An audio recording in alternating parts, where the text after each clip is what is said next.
Green devil को देखते हैं जो कि ये डिंगजी से बात कर रही थी कि अभी तुम्हारा टियानक्यू सिटी जाना सही नहीं रहेगा, क्योंकि जो मास्टर ली थी वो भी वो सिटी छोड़कर जा चुके हैं। जिस तरह तुम अपनी प्रेमिका के लिए परेशान हो रहे हो, शायद उसकी शादी भी तब तक हो चुकी होगी। तब ये डिंगजी बोलता है तब भी मैं अपनी कोशिश करना नहीं छोड़ूंगा, बस आप मुझे स्वाट टेक्निक सिखा दीजिए। कहती है ठीक है। इधर हम देखते हैं डोंगजुन और चिकोंग एक साथ लेटे हुए होते हैं, थोड़ा मस्ती के मूड में होता है। कहता है ये बताओ कल रात में क्या हुआ था। कहता है क्या हुआ, कुछ नहीं, बस मेरा मजाक बना, इसके अलावा कुछ नहीं। तो यहाँ पर डोंगजुन उससे पूछता है कि ये बताओ तुम्हारा पास्ट क्या है, तुम्हें अपने पास्ट के बारे में कुछ पता है या नहीं पता है। कहता है मुझे तो अपने पास्ट के बारे में कुछ भी नहीं पता है। तो हम लिu शुआ को देखते हैं जो कि बैठी हुई होती है, तभी वहां पर व्हाइट बाल वाले डाइटी आ जाते हैं। कहते हैं कि आपको यहाँ से चलना पड़ेगा, और ये डिंगजी के बारे में हमें पता चला है कि उसकी जो मार्शल आर्ट है वो हम लोगों से बिलोंग करती है, इसका मतलब उसे हमारे साथ आना ही पड़ेगा। तो तुम्हें सबसे पहले ये डिंगजी को लाना पड़ेगा। लेकिन यहाँ पर लिu शुआ थोड़ा सा ना जाने के मूड में होती है। तो व्हाइट डाइटी कहते हैं कि तुम्हें अपने क्लैन को बचाना है या नहीं बचाना है, या फिर तुम्हें यहीं पर रहना है। कहती है ठीक है, मैं पूरी कोशिश करूंगी कि जल्द से जल्द वापस आ जाए। मास्टर बैठे होते हैं, लिu शुआ आती है वहां पर, कहती है कि वो यहाँ से जाना चाहती है। मास्टर कहते हैं किस लिए जाना चाहती है, वो उसके करीब धीरे धीरे जाने लगते हैं। तो इस पर लिu शुआ डर जाती है कि कहीं मास्टर को उसके बारे में पता न चल गया हो। लेकिन मास्टर उसे कहते हैं ठीक है, जाना चाहती हो तो जाओ, तुम मेरी डिस्पल हमेशा रहोगी। लिu शुआ की बहन को जो कि बहुत ही ज्यादा परेशान हो रही होती है, यूकिन कहती है कि मेरी बहन अभी तक क्यों नहीं आई, इतना टाइम हो गया, आखिर वो मुझसे मिलना क्यों नहीं चाहती। सेकेंड लेडी के फादर आ जाते हैं, कहते हैं कि यहाँ मेरे पास आओ, और वो उसको भड़काने की कोशिश करते हैं कि तुम्हारी बहन रास्ता भटक गई है, इसीलिए मुझे लगता है कि तुम्हें उससे मिलने जाना चाहिए, क्योंकि वो कभी भी स्काई बियॉन्ड वापस नहीं आना चाहती। कहती है ऐसा नहीं हो सकता, मेरी बहन मुझसे मिलने जरूर आएगी, वो कभी भी वापस नहीं आएगी, क्योंकि उसने अपना मन बना लिया और वो वहीं पर रहेगी। कहती मैं अपनी बहन को लेने जरूर जाऊंगी, चाहे कुछ भी हो जाए। वो गुस्सा होकर अंदर चली जाती है। इधर लिu शुआ अभी भी अपने मास्टर को मना रही होती है कि मास्टर मैं कभी भी कोई गलत कदम नहीं उठाऊंगी, लेकिन अभी मुझे यहाँ से जाना पड़ेगा। मास्टर कहते हैं ठीक है, सबसे पहले मेरे साथ थोड़ा गेम खेल लो। इधर हम यूकिन को देखते हैं जो काफी परेशान होती है, मुझसे मिलने नहीं आएंगी, लेकिन मुझे अब अपनी बहन से खुद मिलना जाना पड़ेगा ताकि मैं उसे यहाँ पर वापस ला सकूं। और वो अपने हाथ में हेयर पिन लिए रहती, जो उसकी माँ ने दी थी ना, उसको हाथ में दबा देती, जिसकी वजह से ब्लड भी निकलने लगता है, और उसी ब्लड वाली हेयर पिन को अपने बालों में भी लगा लेती है। इधर हम मास्टर ली को देखते हैं जो कि सिटी छोड़ने जाने से पहले जाते हैं मास्क मैन वाले मास्टर से मिलने, लेकिन वहां पर वो मास्टर से कहते हैं मेरे साथ चलो। मास्टर भी मना कर देते हैं कि मैं आपके साथ नहीं जा पाऊंगा। हम देखते हैं डोंगजुन को जो कि अपने मास्टर की याद में बैठा हुआ होता है, उसे हर पल बस अपने मास्टर की याद आती। ये लाइफ में हमेशा आगे बढ़ने का सोचना चाहिए। कहता है कि लाइफ हमेशा सेम कहाँ रहती है। वो सारी ड्रिंक उठा उठा कर एक एक करके खाली करता रहता था। तब लिu शुआ आ जाती है। लिu शुआ कहती है इतनी ड्रिंक क्यों कर ली भला तुमने। फिर हम देखते हैं मास्टर के उस सैनिक को जो कि किसी भी तरीके से बैलू डंजन से छुट्टी पाना चाहता था, इसीलिए वो दूसरे मिनिस्टर से मिलता है। और इधर प्रिंस को भी देखते हैं जो किसी एक खास पर्सन को बुलाते हैं ताकि वो बैलू डंजन का काम तमाम कर पाए और टियानक्यू सिटी से बाहर निकाल पाए। इधर अब आ गया था प्रोग्राम का टाइम, जहां पर कंपटीशन होने वाला था कि बेस्ट वाइन किसके बनेगी। सब एक साथ इकट्ठा हो जाते हैं, वहां पर एक एक करके सब आ जाते हैं, लेकिन बालू डंजन अभी तक नहीं आया हुआ था।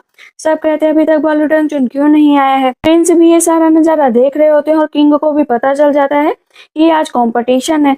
तो कुल मिलाकर जितने भी मास्टर होते सब एक जगह इकट्ठा हो जाते हैं, क्योंकि कंपटीशन देखने के लिए आखिर सामने कोई क्यों नहीं आएगा।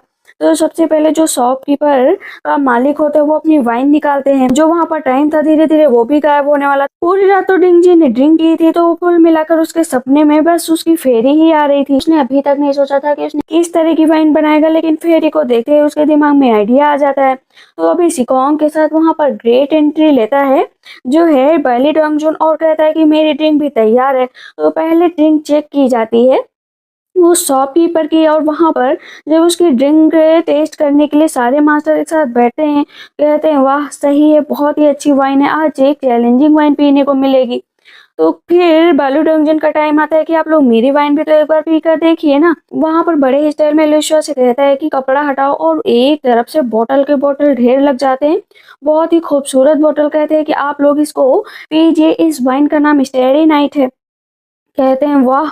जैसे ही बोतल पीने चलते हैं तो वो एक मास्टर तो साथ के साथ रेनबो कलर का जो वाइन होते हैं वो पूरा का पूरा पी जाते हैं।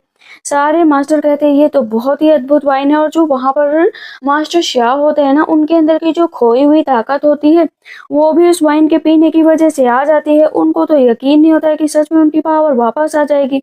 यहाँ पर मास्टर शाह कहते हैं कि तुमने मेरे अब बहुत अच्छा काम किया, इसके लिए बहुत धन्यवाद।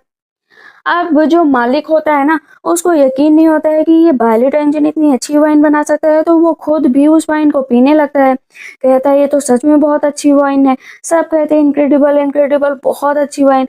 और अब यहाँ पर बायलेट इंजन को चाहिए थी जो वाइन उसकी खास है वो लेने के लिए। वहां पर एक एसेसियन आ जाता है मारने के लिए, तो मास्टर शाह उसको पहले ही मार देते हैं। हम देखते हैं किंग को भी पता चल जाता है कि वो बायलेट इंजन जीत गया है, तो किंग का गुस्सा भी बढ़ जाता है। लेकिन मास्टर ली अब बायलेट इंजन को लेकर सिटी से बाहर निकलने वाले थे, तो शिकोंग अब फिर से बायलेट इंजन को छोड़कर जाने वाला था। कहते हैं अलविदा, बाद में मिलेंगे। लियो शॉ और मास्टर एक साथ निकल पड़ते हैं। तभी बायलेट इंजन की नजर सामने पड़ती है। वो बोलता है ये क्या है? मास्टर ली कहते हैं ये रॉयल एकेडमी है, 32 डिवीजन की, और ये सबसे ऊंची बिल्डिंग है। कहता है मुझे इस ऊंची बिल्डिंग पर जाना है। कहता है वहां पर जाकर क्या करोगे? कहता है जो वाइन बनाई है ना उसको वहीं पर टांगूंगा। ठीक है, जाकर अभी टांग देना। और लियो शॉ भी उस बिल्डिंग को देख रही होती है, तो कहीं न कहीं लियो शॉ की आंखों में आंसू होते हैं और बायलेट इंजन ऊपर उड़कर जाता है और उस वाइन को वहां पर टांग कर नीचे चला आता है। मास्टर की जो प्रेमिका होती है उस वाइन को देख रही होती है। कहते हैं इधर बायलेट इंजन की एक एक खबर निकल कर आ चुकी थी किंग के सामने कि वो मार्कस झिंगसी का ओनली ग्रैंडसन है। बायलेट इंजन तो उसे आप हाथ भी नहीं लगा सकते। अगर आपने हाथ लगाया तो आपके ऊपर भी मुसीबत आ सकती है, इसीलिए आप सोच समझ कर ही उसके ऊपर अपना हाथ बढ़ाएंगे। दूसरे मंत्री होते हैं भड़काने की कोशिश करते हैं, लेकिन कुल मिलाकर वो इतने बड़े खानदान का ग्रैंडसन है, तो उसको हाथ लगाना थोड़ा मुश्किल है। इधर हम देखते हैं यूकिंग खड़ी होती है, तभी वहां पर डाइटी आते हैं। अभी तक मेरी सिस्टर वापस क्यों नहीं आई? कहते हैं वो किसी काम की वजह से बिजी है, इसलिए नहीं आई है। अब यूकिंग को और भी गुस्सा आती है, कहती है कि ठीक है मुझे भी लेकर चलो, मैं अपनी बहन को वापस लेकर आऊंगी। रेन डीमन अपनी एक पुरानी दुश्मन से बदला लेने के लिए आ चुकी थी जिसका नाम यान लिंक्सा था, और वो एक ब्लैक डाइटी ऑफ निंजुआ थी। लेकिन उससे पहले उसे कुछ लोग बीच में रोकने के लिए आ जाते हैं। तब यहाँ पर रेन डीमन कहते हैं कि ये डिंगी तुम्हारा सीखने का टाइम आ गया है, सारे पैतरे तुमको यहीं पर सीखने पड़ेंगे। कहता है ठीक है। अब यहाँ पर रेन डीमन एक एक का खात्मा कर देती है और वो पीछे गिर जाता है। अपने मास्टर की प्रेमिका के बारे में पूछ रहा होता है कि मास्टर मेरे मास्टर थे, वो इस लेडी का इंतजार कर रहे थे। कहते हैं हाँ, उसने बहुत दिनों तक इंतजार किया, लेकिन अब वो इस दुनिया में नहीं है। हम देखते हैं वहाँ पर रूफंग आ जाता है और जो मास्टर ली को रास्ते में रोक लेता है, वो चैलेंज करता है कि आपको सबसे पहले मुझसे लड़ना पड़ेगा, इससे पहले आप यहाँ से नहीं जा सकते। मास्टर कहते हैं पुराने खिलाड़ियों से मैं नहीं लड़ता हूँ, इससे तुम्हारे अंदर दम नहीं है। तभी टेरिस से निकलकर बायलेट इंजन आ जाता है कि तुम्हें मुझसे भी लड़ना पड़ेगा और लड़ लो। लेकिन जैसे ही लड़ाई स्टार्ट होती है तब मास्टर शाह वहां पर आ जाते हैं। कहते हैं इन लोगों को रोकने की हिम्मत कैसे हुई? तुम्हें मुझसे ही लड़ना पड़ेगा। लेकिन वो लोग कहीं ना कहीं कमजोर पड़ रहे थे। मास्टर ही सामने आ जाते हैं, कहते हैं चलो तुम्हें फ्यूचर का नजारा दिखा देता हूँ। हेवन और अर्थ को जोड़ा जाता है और मास्टर ली वहां पर सारे के सारे पानी को आसमान में उठा देते हैं। पर जो भी देखता है ना उनको हैरान रह जाता है, इतनी ज्यादा अच्छी टेक्निक मास्टर को आखिर कैसे आती है। मैं ही हूँ पोइट्री डाइटी और मैं 150 साल का हूँ, तो मुझसे जितना नामुमकिन है। वहां पर जो रूफेंग होता है उसका मास्क मास्टर तोड़ देते हैं, और अभी जैसे ही मास्टर मास्क तोड़ते हैं ना, तो मास्टर ली की एज घट जाती है और वो बहुत यंग एज में आ जाते हैं। बाद ये टेक्निक यूज करने के बाद वो अपनी पुरानी एज में चले जाएंगे। टेक्निक उनको आती है ना, उन्हें फिर से सीखना पड़ेगा और वो दोबारा ये टेक्निक नहीं कर सकते हैं। वहां से रूफेंग चला जाता है, तो मास्टर ली मास्टर शाह से कहते हैं कि तुम भी जाओ और अपना ध्यान रखना, साथ में एकेडमी का भी। साथ मास्टर को कैरेज के अंदर बिठाता है और उन्हें नींद आने लगती है। लेकिन इधर रेन डीमन के बारे में सब बात कर रहे होते हैं कि रेन डीमन किसी को भी नहीं छोड़ती है। रेन डीमन एक पर्सन से मिलने जाती है और कहती है मुझे यान लिंक्सा का एड्रेस बता दो। लेकिन वो जो ओल्ड मैन होता है कहता है मैं तुम्हें यान लिंक्सा का एड्रेस नहीं बताऊंगा। कहती है बताना तो पड़ेगा ही, आखिर पुरानी दुश्मनी जो है मुझसे। वो अपनी टेक्निक का यूज करके उस ओल्ड मैन को मार देती है। इधर हम देखते हैं मास्टर ली को जब होश आता है तो वो ऊपर बहुत पके हुए फलों को देखते हैं, लेकिन क्योंकि उनकी पावर अब चली गई है तो सोचते आखिर इन फलों को वो कैसे तोड़े। तभी कहते काश मुझे ये फल मिल जाते। पर डोंगजुन ना एक आंख खोलकर देख लेते हैं कि मास्टर बहुत प्रैक्टिस कर रहे हैं लेकिन फल नहीं तोड़ पा रहे हैं। मास्टर को ना पता चले इसलिए अपनी आंखें बंद कर लेते और मास्टर जाकर बैठ जाते हैं मेडिटेशन करने के लिए। तो डोंगजुन मास्टर को चिढ़ाने के लिए उसके सामने फ्रूट लेकर जाता है। कहता है मास्टर देखिए ना कितने पके हुए फ्रूट हैं, आप खाएंगे? कहता है नहीं नहीं, मुझे खाने की जरूरत नहीं है, मैं क्या करूंगा खाकर? कहते हैं नहीं नहीं, खा लीजिए ना, बहुत मीठे हैं। तो वो एक ले लेते हैं और बड़े प्यार से खा रहे होते हैं, पर वो अपनी सारी बातें बता देते हैं कि मेरे अंदर की पावर चली गई है, इसीलिए मुझे हर चीज अब दोबारा सीखना पड़ेगा, तुम लोगों के साथ की जरूरत है। डोंगजुन पूछता है कि आप हम लोग किस सिटी की तरफ जाने वाले हैं, प्लीज बताइए ना। हम लोगों की सिटी है जो सिटी ऑफ रोमांस है। कहते हैं रोमांस की सिटी, आप उसका नाम भी बताइए। कहते हैं सुयो सिटी। सुयो सिटी बहुत ही अच्छी है, वहाँ पर तरह तरह के लोग हैं। ठीक है, कल सुबह हम लोग वहीं पर आगे बढ़ेंगे। मास्टर अपने एक दोस्त के बारे में बताते हैं जिसके पास ऐसी ऐसी टेक्निक थी जिसे कोई भी नहीं हरा सकता था, लेकिन क्योंकि मास्टर ने अपनी सारी इंटरनल पावर गंवा दी है तो वो बुक जो है उसके दोस्त की ही थी।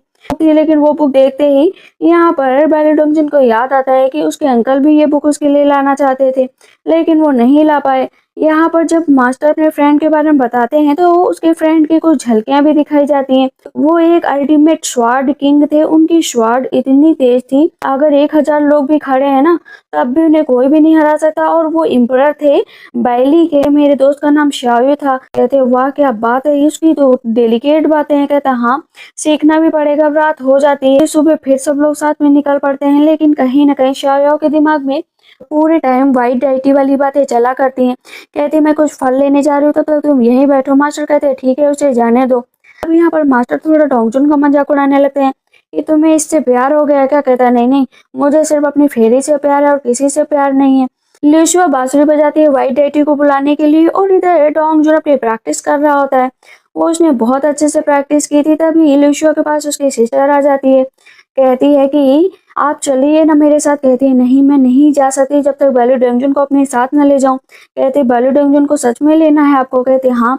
तो उसकी सिस्टर कहती ठीक है, आप ले आना बैली डोंगजुन को, लेकिन मैं आपका इंतजार करूंगी। पीछे से लिशुआ की आंखों में आंसू होते हैं, लेकिन उसकी बहन कुछ और ही दिमाग में सोच रही थी, क्योंकि उसके पिता ने उसको इतना भड़का दिया था कि जो लिशुआ है वो तो हम सबके साथ धोखा कर रही है। तो लिशुआ कहती है पीछे से कि मेरी बहन याद रखना कि मैं जैसे ही वापस आऊंगी, जो भी वहां के पनिशमेंट होगी स्काई बियॉन्ड की, मैं उसे अपने ऊपर लेने के लिए तैयार हूँ। व्हाइट डेटी कहते हैं कि तुमने जो रास्ता चुना है आई होप कि वो बहुत अच्छा हो। अगर ये रास्ता अच्छा ना लगे तो नया रास्ता चुन लेना, शायद तुम्हें कुछ अच्छा ही दिखे। अभी हम देखते हैं कि जो रेन डेविल होती है ना, वो अपने दुश्मन से मिलने यानी यान लिंगसा से मिलने पहुंच जाती है, और ये डिंगजी से कहती है कि जो भी मैं टेक्निक आज यहाँ पर यूज करूंगी वो तुम्हें सब कुछ सीखना है, आगे यही तुम्हारे काम आएगा। कहता है ठीक है, लेकिन आप करने क्या वाली हैं? कहती है मेरी लास्ट वॉर होगी, इसके बाद पता नहीं हम मिले या ना मिले। तब तक सामने से यान लिंगशा आ जाती है। इधर हम देखते हैं मास्टर ली जो है डोंगजुन के पास बैठे होते हैं और उसे मार्शल आर्ट वर्ड की सारी चीजें बताते हैं कि जब वो यंग थे ना तो वो बहुत ही ज्यादा स्ट्रांग हुआ करते थे। वो इतनी ज्यादा चार्मिंग थे कि लड़कियां उनके पीछे पागल रहती थी, उनसे अफेयर करने के लिए बेताब रहती थी। लेकिन अभी देखो मेरी ब्यूटीज पता नहीं कहाँ पर होंगी, उन्हें ढूंढना पड़ेगा। तभी पीछे से लुशिया आ जाती है। कहती है कि ये सब मैं क्या सुन रही हूँ। हाँ लेकिन अच्छी बात है, अभी हम लोगों को यहाँ से निकलना भी पड़ेगा क्योंकि रात होने वाली है। इधर यान लिंगशा और रेन डीमन के बीच युद्ध स्टार्ट होने वाला हो, लेकिन इधर मास्टर ली को भी पता चल जाता है कि कुछ न कुछ तो गड़बड़ हुआ है। डोंगजुन कहता है कि रेन डीमन के बारे में मुझे भी बताइए। तब यहाँ पर मास्टर ली बताते हैं कि रेन डीमन जैसी दिखती है वैसी बिल्कुल भी नहीं है, वो दिल की बहुत अच्छी है। कहता है अच्छा, लेकिन उसके बारे में तो बहुत अफवाह फैली है। इधर रेन डीमन और यान लिंगशा की लड़ाई अब आखिरी टाइम पर आ गई थी, जहाँ पर यान लिंगशा को तो चोट लग जाती है, लेकिन रेन डीमन को भी चोट लग चुकी होती है। वो डिंगजी से कहती है अब मेरे जाने का टाइम आ गया है, तुम्हें अपना ख्याल खुद रखना पड़ेगा। वो कहता है नहीं मास्टर, आप प्लीज मुझे छोड़कर मत जाइए। कहती है लास्ट स्ट्राइक है जिसे तुम्हें बाखूबी सीखना पड़ेगा।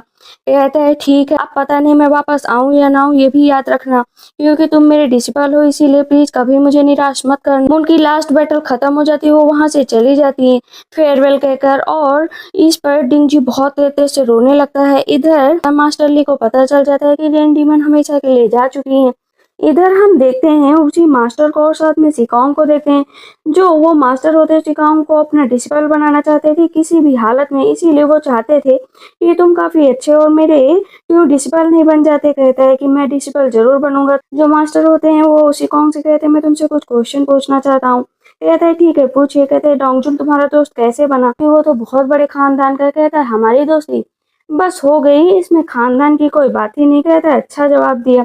तभी वहाँ पर दूसरे मास्टर भी आ जाते हैं और वो वर्ड टू वर्ड के लिए चले जाते हैं। लेकिन मास्टर ली पहुंच चुके होते हैं न्यू सिटी, और न्यू सिटी में अभी जो टेक्निक का यूज करना था, जो कि सिखाना था डोंगजुन को आसानी से चीजें समझ में भी नहीं आती, तो उसे अभी नए हथियार की जरूरत थी। मास्टर ली अपने पुराने फ्रेंड से मिलते हैं, लेकिन वो पहचानने से मना कर देता है। कहता है तुम कौन हो? तो मास्टर कहते हैं मैं नैन गुआंग हूँ, जो कि अभी नया नाम रखा गया था मास्टर का। कहता है मैं किसी नैन गुआंग को नहीं जानता हूँ, यहाँ से चुपचाप चले जाओ। अब यहाँ पर मास्टर ली कहते हैं जानना तो पड़ेगा, और वहाँ पर उसको बैठाकर अपनी सारी बातें बताते हैं। हथियार बनाने वाले होते हैं। कहते हैं कि डोंगजुन से तुम तो अच्छे घर के दिखते हो, यहाँ पर क्या करना? कहता है मुझे भी हथियार चाहिए। कहता है और ये लड़की कौन है? तो वहाँ पर उसका भी इंट्रोडक्शन दिया जाता है। फिर हम देखते हैं सिकोंग उस लड़की से मिलने के लिए जाता है उसी जगह पर, लेकिन अपने दिल पर हाथ रखता है कि मिलने जाए कि ना जाए, क्योंकि पता नहीं वो उसको आगे तक अपनाएगी या नहीं अपनाएगी। तो कुछ सोच समझ कर फिर से वापस चला जाता है। और इधर हम देखते हैं कि अंदर वो लड़की भी इंतजार कर रही होती है सिकोंग का, लेकिन जब उसे पता चलता है कि वो वापस चला गया तो उसे बहुत दुख होता है। कहती बिना मुझसे मिले ही चला गया, ऐसी भी क्या मजबूरी। लेकिन सिकोंग अपने दिल को संभाल नहीं पाता है, फिर से आ जाता है। कहता है मैं ये सिटी छोड़कर जा रहा हूँ। कहती है लेकिन क्यों? कहता है कि मेरा कुछ खास मकसद है, मैं जल्दी वापस खास मकसद को पूरा करके तुम्हारे पास आऊंगा। कहती है ठीक है। वो स्माइल करने लगती है कि कम से कम सिकोंग उससे मिलने तो आया। इधर मास्टर कहते हैं मैं इसी यहाँ पर किसी खास रीजन की वजह से आया हूँ, मैं चाहता हूँ कि तुम जो है इस लड़के को अच्छा हथियार बनाकर दो और उसको सारी टेक्निक सिखाओ। कहता है भला मैं क्यों सिखाऊं? कहता है क्योंकि मास्टर ली ने कहा था। तो वो आदमी जो है मास्टर ली को जानता था, लेकिन यंग मास्टर ली को नहीं जानता था। तो वो उसे अपना पेंडेंट देते हैं। पेंडेंट देकर कहता है ठीक है, अगर मास्टर ली ने कहा है तो मैं तुम्हें जरूर सिखाऊंगा, ये बेहतरीन गिफ्ट है। और ये मैं एक स्वॉर्ड ब्लेड तैयार करने वाला हूँ जिसके मूव बहुत ही अल्टीमेट होते हैं। इस हथियार का नाम है double handed blade sword technique, तो तुम्हें ये सीखनी ही पड़ेगी। कहता है ठीक है, मैं सीखने के लिए तैयार हूँ। और जो वो आदमी होता है ना, हथियार बनाना शुरू कर देता है। काफी टाइम बीत जाता है और वो हथियार उसको दे देता है। कहता है कि इसको संभाल कर चलाना, जरा सी पलक झपकी और सब कुछ खत्म हो जाएगा। मास्टर ली कहते हैं इस हथियार का नाम तुम खुद रख लोगे, तुम्हें क्या रखना? कहता है मैं इस हथियार का नाम क्या रखूं? ये तो बहुत ही डस्टलेस है, मैं इसका नाम डस्टलेस रख सकता हूँ। लेकिन वो नाम ल्यूशुआ को कुछ खास पसंद नहीं आता। कहती इसका नाम सिंड्रेला रख दो। कहता हाँ ये भी ठीक है। और वहाँ पर उसे बुक दी जाती है कि ये टेक्निक तुम्हें सीखना। कहता है ये तो सब स्टोरी की टेक्निक है, ये सब मैं सीखा हुआ हूँ। जिस आदमी ने हथियार बनाया था ना, उसके सामने डोंगजुन आकर खड़ा हो जाता है कि मेरे से टक्कर कर लो। एक ही वॉर में वो नीचे जमीन पर बेहोश पड़ा हुआ होता है। ल्यूशुआ उसकी केयर कर रही होती है और मास्टर ली भी आ जाते हैं। तब तक वहाँ पर डिंगजी भी आ जाता है। तो मास्टर ली कहते हैं तुम कौन हो? कहता है मैं डिंगजी हूँ, यहाँ पर जो है हथियार के लिए आया हूँ, क्योंकि मैंने पहले ही पे कर दिया। डिंगजी को नहीं पता है कि सामने मास्टर ली बैठे हैं, लेकिन मास्टर ली को अच्छे से पता है कि सामने वाला लड़का डिंगजी है। डिंगजी जाता है डोंगजुन से मिलने और कहता है कि तुम यहाँ पर क्या कर रहे हो? कहता है मैं तो यहाँ पर हथियार के लिए आया था। मास्टर ली पीछे से आ जाते हैं। कहते हैं बातें हो गई हो तो चलो अपना काम भी करना शुरू करो। लेकिन डिंगजी यहाँ पर कहता है उसे फिर से जाना पड़ेगा। तो वो कहता है थोड़ी देर के लिए तो रुक जाओ ना। इधर हम डोंगजुन के माता पिता को देखते हैं, जहाँ पर क्योंकि उसकी माँ भी बहुत तेज थी पॉइजन बनाने में, और उसके फादर कहते हैं पता नहीं मेरा बेटा क्या कर रहा होगा। उसकी माँ कहती है मेरा बेटा बहुत ही अच्छी जिंदगी जी रहा होगा। वैसे मुझे पता है अगर वो मास्टर ली के साथ है तो अच्छी ही जिंदगी जी रहा होगा। उसके फादर अपने बेटे के कारनामों से बहुत प्राउड फील कर रहे थे। डोंगजुन के अंकल को, जो कि बैठे हुए होते हैं, कहते हैं हम लोगों ने इतने सारे पॉइजन बना लिए हैं, लेकिन पता नहीं मेरी फैमिली में सबसे ज्यादा पावरफुल कौन है। और वो जो दूसरे अंकल होते हैं उनसे बात कर रहे होते हैं। कहते हैं कंपटीशन होने वाला है, जल्द से जल्द हम लोगों को वहां पर चलना पड़ेगा। इधर हम सिकोंग को देखते हैं जिसके पास नोटिस आ जाता है। वो समझ जाता है कि उसका दोस्त उसका इंतजार कर रहा है। तो अभी डोंगजुन, मास्टर ली और ल्यूशो तीनों साथ में जा रहे होते हैं। पता चलता है कि कंपटीशन होने वाला होता है, पॉइजन का कंपटीशन, जिसके लिए सब लोग रास्ते से निकल रहे होते हैं। लेकिन मास्टर ली अपनी प्रेम कहानी रास्ते में बताया करते हैं उन लोगों को कि मैं एक लड़की से प्यार करता था, हेवन और अर्थ सब हमें मिलाने में जुटे थे। और इधर अंकल भी रास्ते से जा रहे होते हैं। ये पता नहीं क्या होगा, मुझे तो कुछ समझ में नहीं आ रहा है। डिंग जी अपने रास्ते चला गया था और ल्यूशुआ भी अब न्यू सिटी नहीं जाना चाहती थी। वो कह रही थी कि उसे कुछ काम है, इसलिए वो न्यू सिटी नहीं जाना चाहती है। आप लोग सब लोग साथ में चले जाइए। तभी वहाँ पर उसके अंकल आ जाते हैं और डोंगजुन से कहते हैं तुम क्या है यहाँ पर क्या कर रहे हो? मैं यहाँ पर जो है पॉइजन का जो प्रोग्राम होने वाला है उसे देखने आया हूँ। तभी उस सिटी के गेट का जो रक्षक होता है वो डोंगजुन पर अटैक करने लगता है। उसका नाम टियान लियो होता है और वो टैंक सेक्टर का रक्षक होता है। लेकिन डोंगजुन भी बर्दाश्त नहीं कर पाता है कि ये मेरे ऊपर अटैक करेगा। अंकल आते हैं और उस अटैक को रुकवाते हैं, लेकिन अंकल के लाख रोकने के बाद भी डोंगजुन और वो दोनों नहीं रुकते हैं। तो अंकल कहते हैं, अरे रुक जाओ भाई रुक जाओ, किस बात की लड़ाई कर रहे हो। कहता है कि अगर पास है तभी अंदर जा सकते हो वरना नहीं जा सकते हो। अंकल कहते हैं ठीक है मेरे पास पास है। तो डोंगजुन कहता है पहले क्यों नहीं बताया पास के बारे में। अंकल कहता है ठीक है चलो अब तो बता दिया। लेकिन उन दोनों के बीच में ना लड़ाई का वो पूरा प्रोग्राम चालू ही रहता है। दोनों एक दूसरे को घूरा करते हैं। अभी उन लोगों को एक रूम दिया जाता है। अंकल कहते हैं इतना अच्छा रूम है, कम से कम इसका ही फायदा उठा लिया जाए। फिर हम लिशुआ को देखते हैं जो कि अपनी पुरानी दोस्त से मिलने जाती है और वहां पर गैम्बलिंग चल रही होती है। गैम्बलिंग से जैसे वो छुट्टी पाती आती है उससे मिलती है। कहती है कि तुम यहाँ पर क्या करने आई हो। कहती है मैं एक मिशन के लिए आई थी। कहती है अच्छा कौन सा मिशन। बल्लू डोंगजुन से मिलने का मिशन। कहीं तुम्हें उससे प्यार तो नहीं हो गया है। कहती कैसी बातें कर रही हो, भला मुझे उससे क्यों प्यार होगा। कहती नहीं नहीं बस मैं कह रही हूँ तुम्हें टीच करने की कोशिश कर रही थी, क्या पता तुम्हें प्यार हो गया हो। इधर अब शिकोंग अपने मास्टर के साथ भी टैंक सिटी पहुंच चुका होता है, क्योंकि जो मास्टर हैं वो पॉइजन को हटाने में महारत हासिल करके रखे हैं। तो अगर किसी को पॉइजन फैल जाता है तो मास्टर सही भी करेंगे। बार बार जो लिशुआ की दोस्त होती है उससे कह रही होती है, तो यहाँ पर लिशुआ भी शर्माने लगती है। मतलब लिशुआ को डोंगजुन से प्यार हो चुका था। जब डोंगजुन और अंकल जा रहे होते हैं अंदर तो पॉइजन कन्वेक्शन की तरफ वो बढ़ रहे होते हैं। कहते हैं ये क्या है। कहते हैं यही तो है रियल चीज, यहाँ पर जो कंपटीशन होगा उससे आगे कोई नहीं है। वहां पर कुछ लड़कियां भी आई होती हैं। अंकल उनसे बहुत डर रहे होते हैं कि ये सब बहुत तेज है, कहीं हम लोगों को कोई खतरा ना पहुंचा दे। चिकोंग को देखकर वहां पर डोंगजुन तो खुश हो जाता है। अभी कंपटीशन की सारी चीजें बता दी जाती हैं कि यहाँ पर दो लोग आएंगे और उन दोनों लोगों से तुम लोगों को लड़ना पड़ेगा। अगर तुम्हारा पॉइजन उन लोगों पर काम कर गया तब तो ठीक है कि तुम्हारा पॉइजन बहुत अच्छा माना जाएगा, लेकिन अगर तुम्हारा पॉइजन उन लोगों पर काम नहीं किया तो तुम लोग हार जाओगे। ड्रग टेस्टर होते हैं टैंक सेक्टर के, उनको बुलाया जाता है कि आओ सबसे पहले कौन आएगा। अंकल कहते हैं सबसे पहले मैं जाऊंगा, लेकिन जो दूसरे अंकल होते हैं रोक देते, कहते हैं अरे रुक जा यार पहले इन लोगों को देख तो लो कि ये लोग किस तरह काम करते हैं, नहीं तो तुम मारे जाओगे। कहता है हाँ हाँ सही कहा। लेकिन वो जो लड़कियां होती हैं कहती है मैं जाऊंगी पहले। वहां पर वो लड़की जाती है और पॉइजन जो है उन दोनों टेस्टर पर छोड़ने की कोशिश करती है, लेकिन इतनी भयानक तरीके से वो नीचे गिरने वाली होती है कि जो डोंगजुन होता है सोचता है कहीं जमीन पर ना गिर जाए, तो वो उसे रोक लेता है। लेकिन वो वहां के रूल बिल्कुल भी नहीं जानता था डोंगजुन कि अगर किसी लड़की को छुआ भी तो उसे उससे शादी करनी पड़ेगी। अगर वो लड़की राजी है तो कहता है कि सब उसको देख रहे होते कि तुमने क्या कर दिया। कहता है मैंने क्या किया, तुम गिरने वाली थी तो मैंने बस पकड़ लिया। कहता है कि माफ करना। अब वहां पर अंकल कहते हैं तुमने क्या किया डोंगजुन, अब तुम्हें उससे शादी करनी पड़ेगी। नियम ये होता है कि अगर उस लड़की ने अपने मुंह से पर्दा हटाया और उसने डोंगजुन ने उसे जी भर के देख लिया था तो पक्का शादी होगी। अंकल कहते हैं आंखों पर हाथ रखो, उसको बिल्कुल मत देखना। कहता है ये मैं किस मुसीबत में फंस गया। वो कहती है क्या मैं खूबसूरत नहीं हूँ क्या। अंकल कहते हैं बहुत हो गया, अब मेरे से लड़ाई लड़ो। वहां पर वो अपने गोल्डन पॉइजन का इस्तेमाल करते हैं और उस इंसान से लड़ने की तैयारी करते हैं। वो नीचे गिर जाता है। अंकल कहते हैं देखा ना मेरा पॉइजन कमाल कर गया, मुझसे बेहतर कोई नहीं है। लेकिन थोड़ी देर बाद ही वो आदमी उठ जाता है। तो सब कहते हैं आखिर ये इतना पावरफुल कौन है। जब उनके चेहरे से मास्क हटता है पता है कोई और नहीं मास्टर ली वहां पर होते हैं। कहते हैं ये यहाँ पर कौन है और ये यहाँ पर कैसे आया। कहता है मैं हूँ नैनग्वांग और मैं एक जेंटल स्कॉलर हूँ। अंदर एक बुढ़ा आदमी बैठा होता है और वो उनकी तरफ देखकर हंस रहा होता है। तो इस पर मास्टर ली कहते हैं कि ओल्ड मैन चलो अब हंस चुके हो तो बाहर आ जाओ।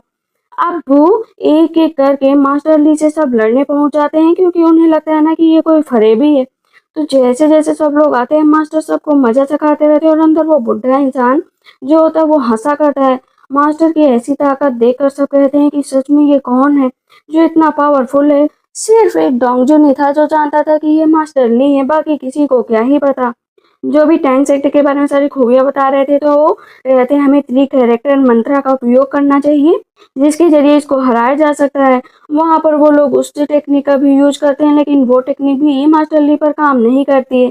तभी जो वो ओल्ड मैन होते बाहर आ जाते, कहते बस करो बहुत लड़ाई हो गई। लेकिन मास्टर ली उसका हाथ पकड़कर अपने सर पर रख लेते हैं, क्योंकि उन्हें अपनी कुछ पुरानी मेमोरी वापस चाहिए। मतलब अपनी प्रेमिका के बारे में जानकारी चाहिए। वो जाते हैं पुराने समय पर, देखते हैं कि वहाँ पर उसका एक पुराना फ्रेंड बैठा हुआ है। मास्टर ली कहते तुमसे मिलकर अच्छा लगा। अभी वो दूसरी जगह जाते हैं तो वो लड़की कहती कौन हो तुम? मैं नैनग्वांग हूँ। कहती कौन नैनग्वांग? मैं नहीं जानती हूँ। कहते अच्छा, मुझे नहीं जानती हो, अपने पुरानी प्रेमी को नहीं जानती हो? वो एक एक बातें बताना शुरू करते। कहती सच में तुम हो?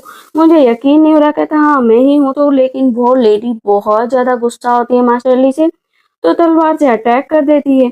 जैसे तलवार से अटैक करती है तो मास्टर ली इधर अपने करंट टाइम पर आ जाते हैं, नीचे बेहोश होकर गिर जाते हैं। पता चलता है कि ओल्ड मैन के साथ पहले ही ये सारी तैयारी कर ली गई थी मास्टर ली के द्वारा, कि वो बस एक प्रोग्राम करना चाहते हैं, प्रोग्राम के जरिए लोगों को बताना चाहते हैं, प्रोग्राम के जरिए वो पुराने टाइम पर जाना चाहते हैं। ओल्ड मैन पहले तो मना करते हैं, लेकिन मास्टर ली के बार बार कहने के बाद वो मान जाते हैं। मास्टर ली कहते हैं कि देखो आपने मेरा बहुत साथ दिया, उसके लिए धन्यवाद। इधर मास्टर ली का तो खुशी का ठिकाना नहीं था कि उनकी प्रेमिका मिल गई है, इसीलिए वो वहां से जल्द जाना चाहते थे। मास्टर ली शिकोंग की तरफ देखते हैं, कहते क्या तुम मेरे डिसिपल बनोगे? शिकोंग को तो यकीन नहीं होता है कि ना तो वो किसी बड़े खानदान का है, ना तो उसके खानदान का पता है, तो मास्टर ली भला उसे अपना डिसिपल कैसे बना सकते हैं? जो वहाँ पर ड्रग मास्टर होते हैं कहते हैं कि इतना इतना अच्छा होकर मत ठुकराओ शिकोंग, और जाओ मास्टर ली के शिष्य बन जाओ। कहता है ठीक है जैसा आप कहें। तो कुल मिलाकर अब ड्रग मास्टर वहां से जाने वाले थे और शिकोंग मास्टर ली के अंडर में रहने वाला था और सारी टेक्निक सीखने वाला था। डोंगजुन कहता है ये हुई ना बात, अब अच्छा लग रहा है। वहां से मास्टर ली शिकोंग और डोंगजुन को लेकर चले जाते हैं। अभी वहां पर लुशुआ मिल जाती है और वो लोग नई सिटी की तरफ भी आ जाते हैं जिसका नाम सुयु सिटी होता है। मास्टर कहते हैं कि देखो इस सिटी ने मेरी जिंदगी चेंज कर दी थी, आज सुयु सिटी में तुम्हारी जिंदगी भी चेंज होगी। उधर उस लड़की को भी दिखाया जाता है जो कि मास्टर से प्यार करती थी 200 साल पहले। तभी वो लड़की वहां पर आ जाती है, कहती तुम कौन हो और यहाँ पर क्या करने आए हो? कहता है मैं अपना इंट्रोडक्शन दे देता हूँ। जैसे इंट्रोडक्शन देते हैं मास्टर ली तो वो कहती है मुझे कुछ नहीं याद है, मैं किसी नैनग्वांग को नहीं जानती। पीछे से डोंगजुन कहता अभी तक बेवकूफ बनाया है क्या? लेकिन मास्टर ली तलवार रोक देते हैं। वो लड़की वहां से चली जाती है, वापस आती है, कहती है क्या सच में वो वापस आ सकता है? मुझे यकीन नहीं हो रहा है। इधर मास्टर और सब लोग एक साथ बैठकर अभी इस लड़की की डीप लव वाली स्टोरी सुनना चाहते थे सबके सब। तो मास्टर कहते हैं ठीक है मैं स्टोरी जरूर सुनाऊंगा। अब यहाँ पर मिस्टर ली अपनी स्टोरी बताते हैं कि जब मैं एक बार ट्रेनिंग के लिए गया था तो वहाँ पर मेरी मुलाकात मेरी वाइफ से हुई थी। उसके साथ मैं ट्रेनिंग करने लगा, धीरे धीरे हम दोनों के बीच प्यार बढ़ता गया। लेकिन एक दिन उसने मुझसे क्वेश्चन पूछे कि बताओ तुम्हारी कितनी वाइफ थी? तो सब कहते बताओ बताओ कितनी वाइफ थे? कहते 3। मुझे झूठ बोलना नहीं आता है, वैसे भी एक लाइफ में कोई एक वाइफ के साथ कैसे रह सकता है? भला मैं झूठ कैसे बोल सकता था? तो इस पर डोंगजुन कहता है अच्छा तो उसने तो आपको प्ले बॉय समझ लिया होगा। कहता हाँ प्ले बॉय समझ लिया था। तब यहाँ पर डोंगजुन कहता हाँ सही कहा, वैसे भी इतनी बड़ी लाइफ है, कोई एक वाइफ के साथ कैसे गुजार सकता है?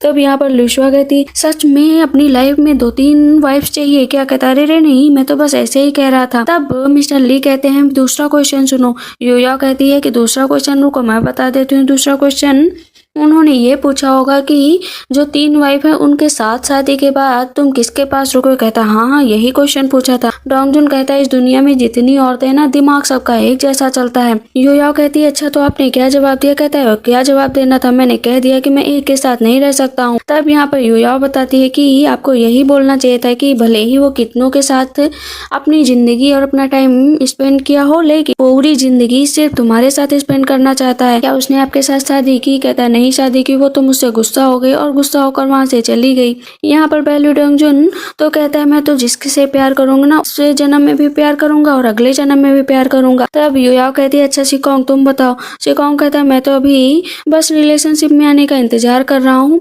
मुझे रिलेशनशिप के बारे में ज्यादा नहीं पता है, लेकिन जिससे भी शादी करूंगा रहूंगा तो उसके साथ ही। अब यहाँ पर मास्टर ली कहते हैं मैं भी तो 180 साल जिया हूँ, अब तुम लोग मुझे कैसे कंट्रोल कर सकते हो? कोई बात नहीं हम लोग अब आगे की तरफ चलते हैं। लोग पहुंच जाते हैं डिंगटियान पवेलियन। डिंगटियान पवेलियन 16 मंजिल का है और आज तक उन मंजिलों को कोई भी नहीं पार कर पाया है सिवाय मिस्टर ली के। और जो हायर फ्लोर पर पहुंच जाएगा वो सबसे ज्यादा पावरफुल होगा। टॉप फ्लोर पर पहुंचने के लिए हर फ्लोर पर किसी न किसी से लड़ना पड़ेगा। इस पर डोंगजुन और शिकोंग तो बहुत ज्यादा सोचते हैं कि उनसे पावरफुल कौन ही होगा, वो पहुंच जाएंगे। लेकिन मिस्टर ली कहते हैं मैं पहुंच कर दिखाता हूँ। जैसे मिस्टर ली ऊपर जाते हैं सबसे पहले सबको गिरा कर ऊपर पहुंच जाते हैं। मिस्टर ली की पावर देखकर जान जाते हैं कि ये करंट लॉर्ड मिस्टर ली ही हैं यहाँ के, उनसे आगे कोई भी नहीं जा पाएगा। कहते तुम यंग कैसे हो गए? कहता है यंग तो मैं हमेशा ही रहूँगा, इमोर्टल जो हूँ। अब इधर नीचे बैलू डोंगुन और सिकोंग सोच लेते हैं कि मैं भी कभी नहीं फेल होऊंगा और मैं भी जाऊँगा ऊपर सबसे ऊंची फ्लोर पर। इधर हम देखते हैं मिस्टर ली अब पहुँच जाते हैं अपनी वाइफ को मनाने कि न जाने कितने युद्ध लड़े गए, न जाने कितनी सदियाँ बीत गई, लेकिन आज भी मैं तुम्हें नहीं भूला हूँ। भले ही दुनिया मुझे मिस्टर ली के नाम से जानती है, लेकिन मैं तुम्हारे लिए न्यू पर्सन के रूप में यहाँ पर आया हूँ। एक बार तुमने क्वेश्चन पूछा था ना, मैंने गलत जवाब दिया था। आज मैं तुम्हें सही जवाब देना चाहता हूँ कि इस जन्म में, अगले जन्म में, आने वाले कितने भी जन्म में तुम मेरी अकेली वाइफ रहोगी। मैं तुमसे ही प्यार करूंगा, तुम्हारे साथ ही अपनी जिंदगी स्पेंड करूंगा। कहती है हर बार यही लाइन बोलोगे, हर बार झूठ बोलोगे? कहता नहीं, झूठ नहीं बोल रहा हूँ। इधर सिकोंग और डोंगजुन अभी भी सोच रहे होते हैं कि हम लोगों को आगे की तरफ बढ़ना चाहिए। मिस्टर ली अभी भी अपनी वाइफ को मनाने में लगे हुए होते हैं और अपनी वाइफ को मना ही लेते हैं।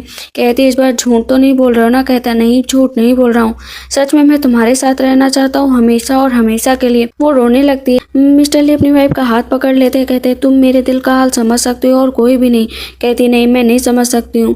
मिस्टर ली कहते तुम ही समझ सकते हो और वहाँ पर वो उसके गले लग जाती है। और सामने से डोंगजुन और सिकोंग देख रहे होते हैं कि इनकी लव स्टोरी तो अच्छी है, इमोर्टल होने के ये भी फायदे हैं, लेकिन हम लोगों का क्या? हम लोगों को अपने मकसद की तरफ आगे बढ़ना चाहिए। कुछ गेस्ट भी यहाँ पर रहने आने वाले हैं। कहती है ठीक है, कोई दिक्कत की बात नहीं है। वो थोड़े अनोइंग है और डिटेंशन पवेलियन की तरफ जाना चाहते हैं जहाँ पर तुम्हारा भाई रखवाली कर रहा है। जाते हैं वहाँ पर लू हो बैठा हुआ होता है जो कि सियो सिटी का अंगरक्षक भी होता है। यू आओ बार बार समझाता है कि ऊपर मत जाओ, बहुत खतरे वाली बात है, वरना तुम मुझसे ही यहीं पर हार जाओगे। कहता है हम दोनों तो जाकर ही रहेंगे।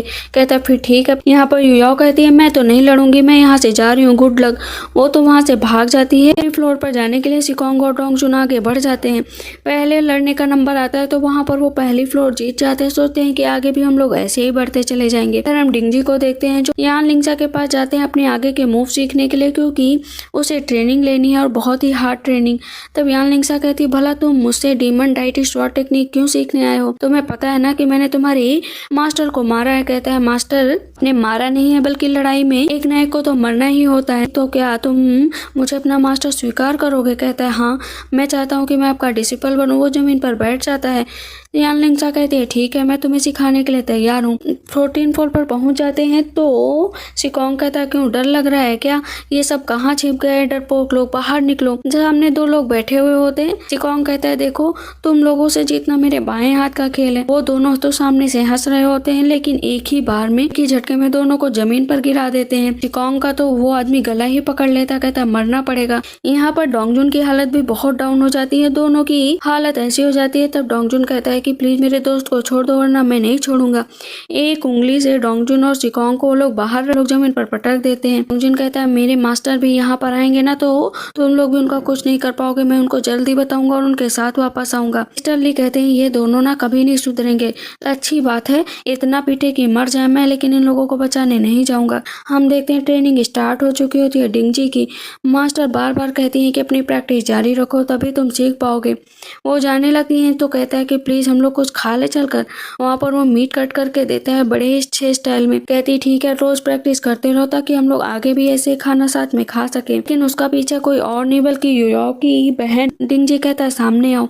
वो कहती है कि तुम कब तक ऐसे चुपचाप घूमते रहोगे? तुम्हें स्काई बियॉन्ड चलना चाहिए और अपना बदला लेना चाहिए, अपने फादर की मौत का बदला लेना चाहिए।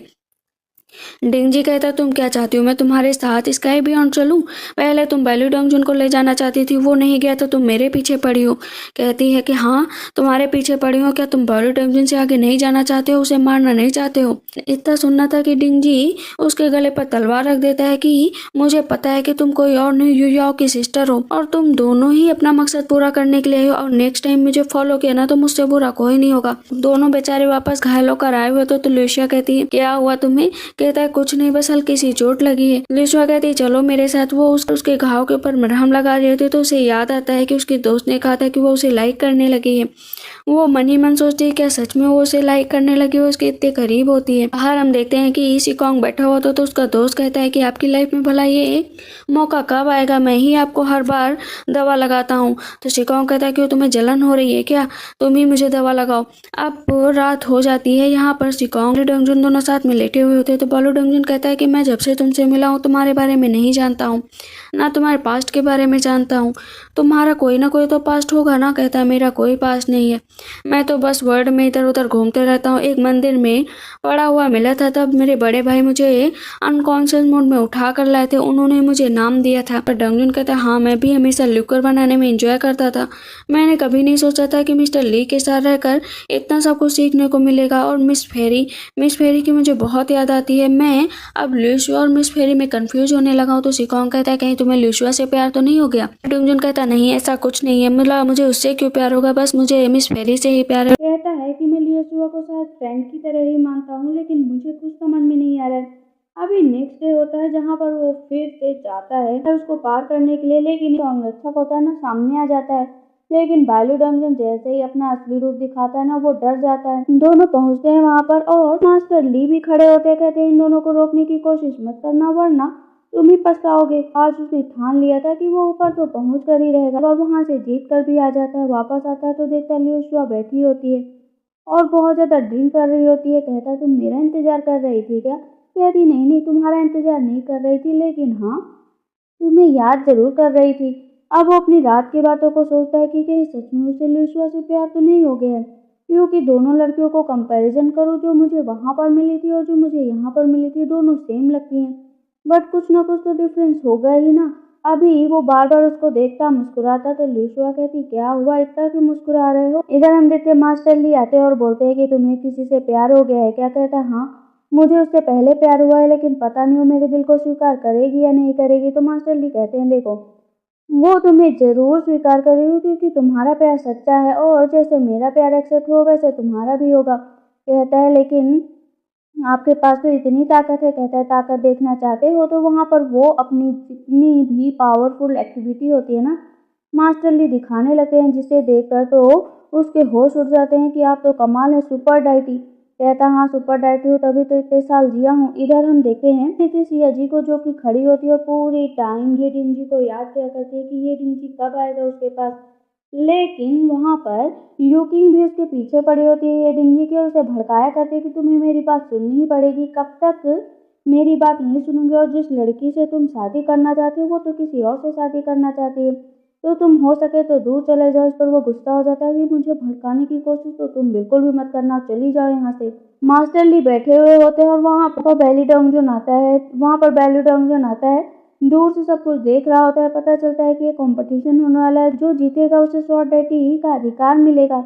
लेकिन वहाँ पर मास्टर ली अब अपनी वाइफ के साथ वो जगह भी छोड़कर जाने वाले थे और उस जगह की जिम्मेदारी किसी और को नहीं, बेली डंगजन को देकर जा रहे थे।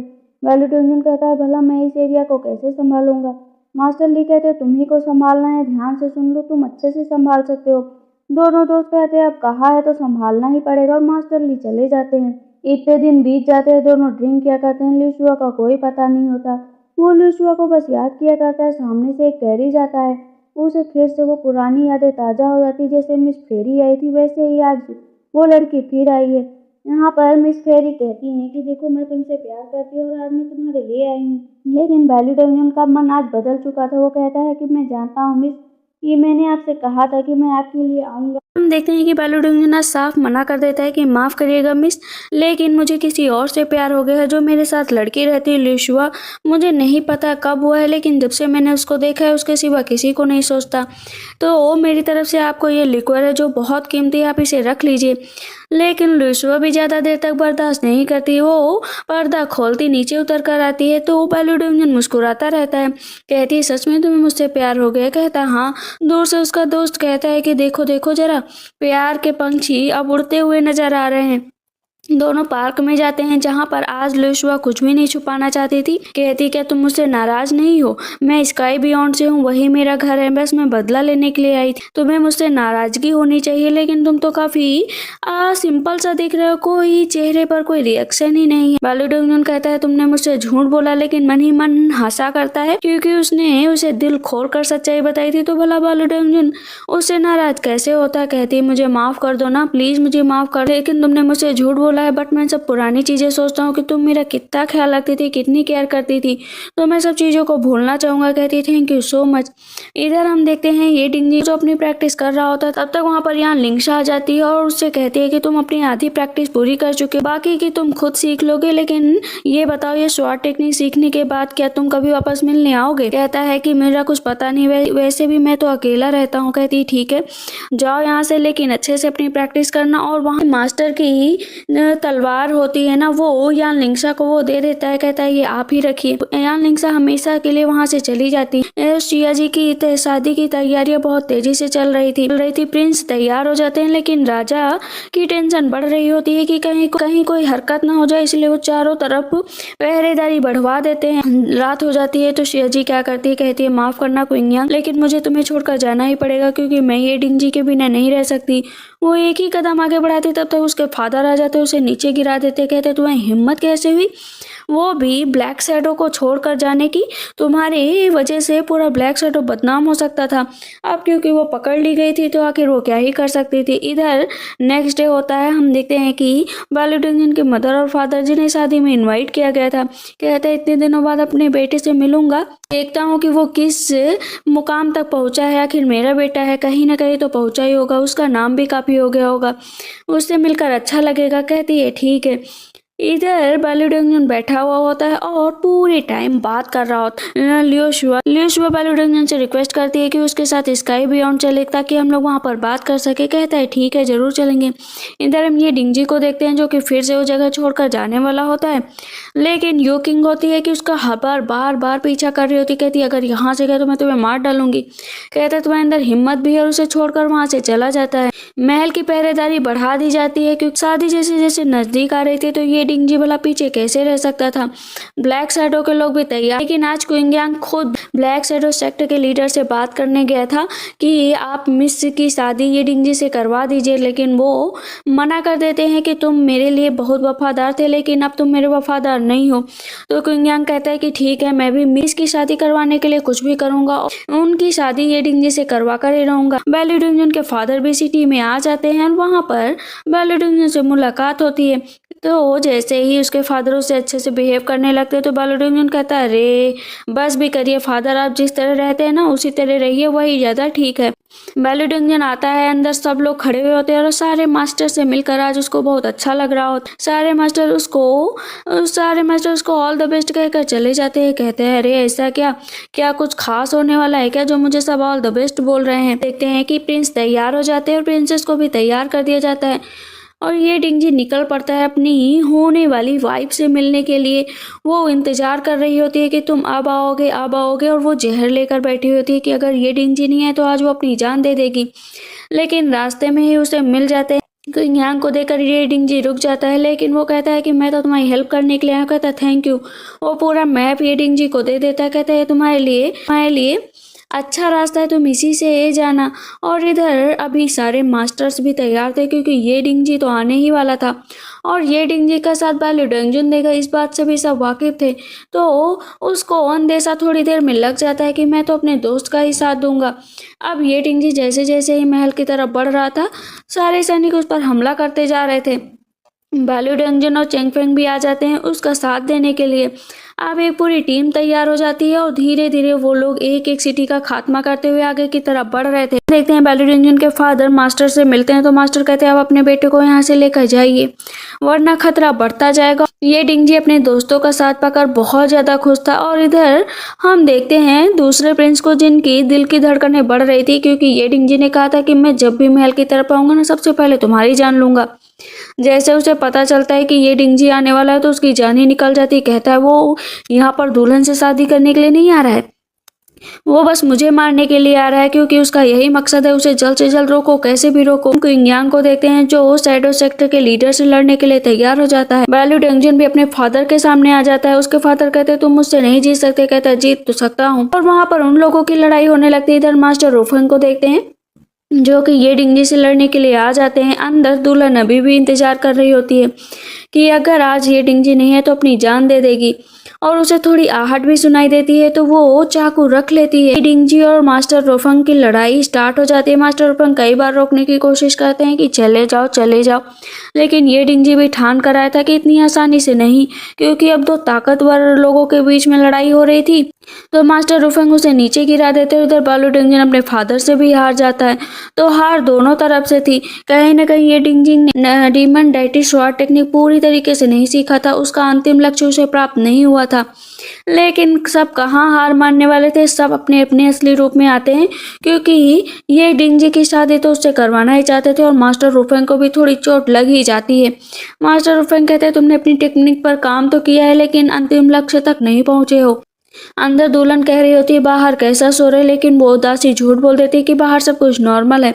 ये डिंगजी की टीम पूरी तरीके से हार चुकी थी और शैडो सेक्ट के जो लीडर होते हैं ना, क्विंग के पैरों को दबा देते हैं और उसके हाथों से ब्लड निकलने लगता है।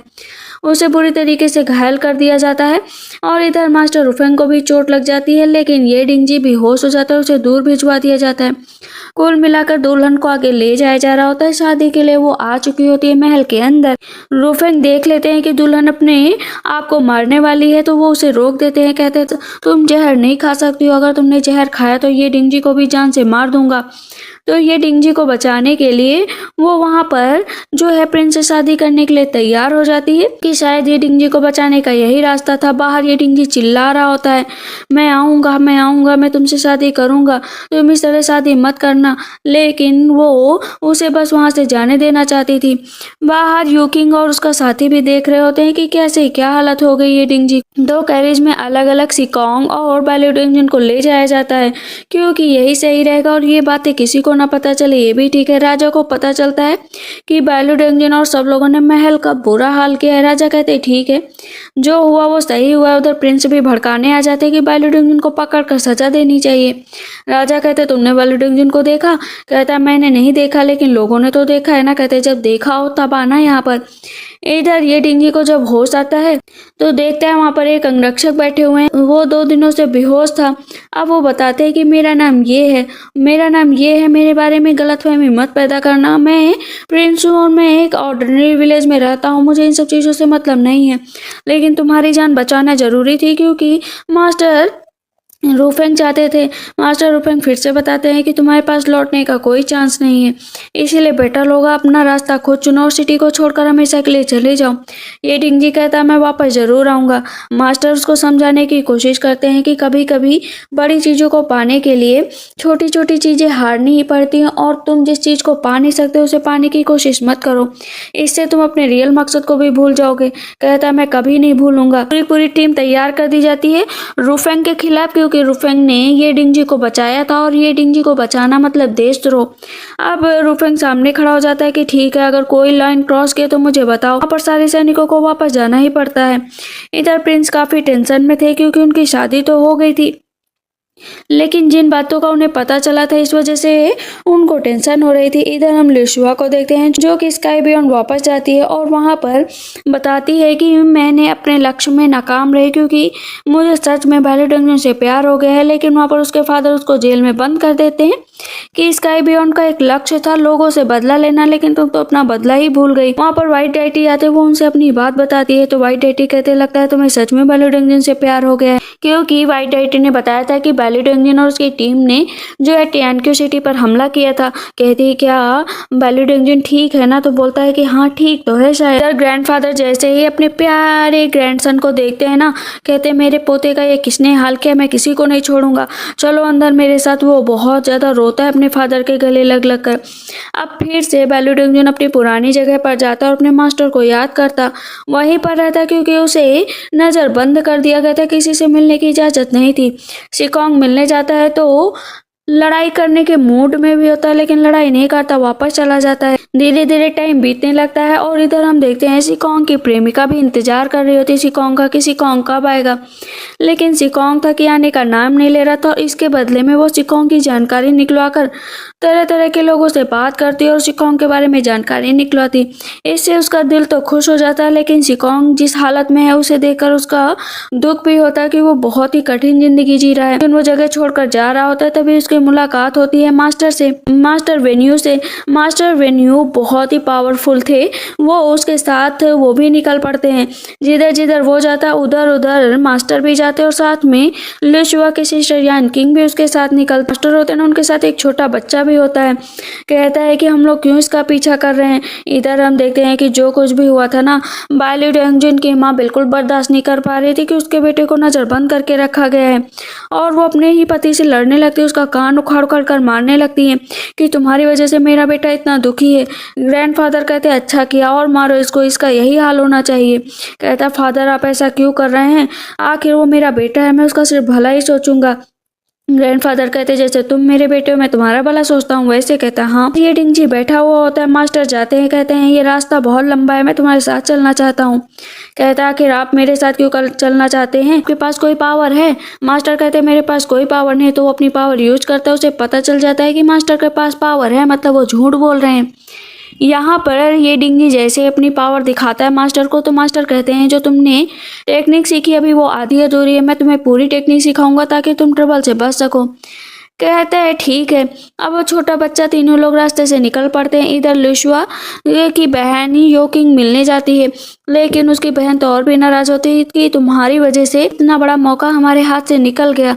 मैंने अपनी माँ को अपनी आंखों के सामने मरता हुआ देखा, अपनी सिटी को हारते हुए देखा, लेकिन तुमने तो बायलू डंगजिन से प्यार कर लिया। तुम इतनी सेल्फिश कैसे हो सकती हो।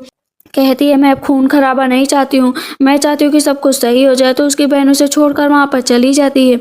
इधर हम देखते हैं बायलू डंगजिन बैठा हुआ होता है और उसके फादर ना दरवाजे के बीच से देखा करते हैं। तो वो कहता है फादर इस तरह मत देखिए, मुझे बिल्कुल पसंद है। आज फादर और सन के बीच बहुत लंबी बात चलती है, दोनों अपनी अपनी बातें कहते हैं। कहीं ना कहीं वो बॉन्ड बहुत ही खूबसूरत होता है। उसकी माँ भी सुन रही होती है क्योंकि वहाँ पर वो अपनी और अपनी वाइफ के मीन्स बायलू डंगजिन की माँ की प्रेम कहानी बताते हैं। डिंगजे मास्टर के साथ आगे बढ़ रहा होता है और वो छोटा बच्चा तो बहुत ही शरारती होता है। लिशुआ की हालत खराब थी। वाइट डैडी आते हैं तो वो लिशुआ कहते हैं मुझे यहाँ से बाहर निकाल दो, मेरी एक रिक्वेस्ट है प्लीज। वाइट डैडी कहते ठीक है मैं तुम्हें निकाल रहा हूँ। लेकिन जैसे ही निकालते तो सामने दूसरा उसका दोस्त आ जाता है कि तुम ये सही नहीं कर रहे हो, लिशुआ को जेल में डाल दो और मैं तुम्हें माफ कर दूंगा। कहता है नहीं, आज अगर लिशुआ को रोकने के लिए तुम भी सामने आए तो मैं तुम्हें भी नहीं छोड़ूंगा। तो उसका दोस्त कहता है क्या मेरी दोस्ती तुम्हें बिल्कुल भी रास नहीं आ रही जो तुम ये सब कुछ कर रहे हो। बाहर लिशुआ खड़ी होती है, वाइट डैडी से कहती है माफ कर देना मुझे, शायद इसके बदले में आपको सजा मिलेगी। वाइट डैडी आते हैं, कहते हैं तुम यहाँ से जाओ, मेरी चिंता मत करो, शायद मैं यहाँ पर थोड़े दिन नजर बंद रहूंगा लेकिन जल्दी ही निकाल दिया जाऊंगा। वापस आने से पहले उसका दोस्त जाकर राजा को सब कुछ बता देता है। राजा कहते हैं वाइट डैडी को उचित सजा दी जाए। ये डिंगी और वो छोटा बच्चा आपस में खड़े होते हैं और वो प्योरिटी के बारे में उसको बताता है। वहाँ पर उसकी पावर देखकर छोटा बच्चा हैरान रह जाता है। ये डिंगी की तो बहुत अच्छी पावर है, लेकिन हम इधर प्रिंसेस को देखते हैं जो कि प्रेग्नेंट हो जाती है। कहती भला मैं प्रेग्नेंट कैसे हो सकती हूँ, ये झूठ है। और ये डिंगी इधर अपनी पूरी पावर को जगाता है मास्टर के साथ मिलकर। वो काफी इम्प्रूव कर रहा था, लेकिन इधर प्रिंसेस बिल्कुल भी बर्दाश्त नहीं कर पा रही थी कि आखिर वो प्रेग्नेंट कैसे हो सकती है। और साथ में योकिंग भी ये डिंगी का पीछा करते करते उसके पास पहुंच गई थी। कहता है कि हर बार तुम भला मेरे पीछे कैसे आ जाती हो। कहती है मैं तुम्हें बताने आई हूँ कि तुम मेरे साथ मिल जाओ स्काई बियॉन्ड के साथ, ताकि हम लोग बदला ले सके। तुम्हारे फादर के साथ जो हुआ तुम भूल गए क्या।